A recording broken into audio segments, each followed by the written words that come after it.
মনে করেন এই যে আমাদের বোনরা খোলামেলা চুল, গেঞ্জি শার্ট, প্যান্ট পরে ঘুরে, ফেসবুকে ছবি দেয়, জামাই বউয়ের ছবি, রুমের ভিতরের ছবি, মানে কথায় কথায় ছবি, যারা নিজেদের সৌন্দর্য প্রকাশ করে বেড়ায় যে বোনরা, আপনি কি মনে করেন যে সে এটা বিলিভ করে তার পাপ হচ্ছে, সে আগুনে জ্বলতে পারে এই পাপের জন্য?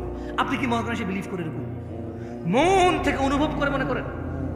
এই যে আপনি দাড়ি কাটেন, এই যে আপনি শেভ করেন, এই যে আপনি সিগারেট খান, এই যে আপনি মিথ্যা কথা বলেন, এই যে আপনি বাবা মায়ের উপরে ধমক দিয়ে কথা বলেন, এই যে আপনি কোরআন আজকে 40 বছর বয়স, 50 বছর বয়স, 30 বছর বয়স, কোরআন পড়তে জানেন না, আপনি কি এটা বিলিভ করেন যে কোনোদিন আপনি মন থেকে, হৃদয় থেকে অনুভব করেছেন যে আমি একটা মূর্খ, আমি ইসলামের কিছুই জানি না? যদি আমি ইসলামের কিছুই না জানি তাহলে কিসে আমাকে জান্নাতে দিবে আমি সেটাই জানি না।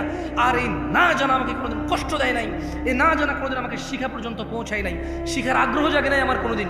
আপনি কি মনে করেন আপনি এটা বিলিভ করেন? মনে করেন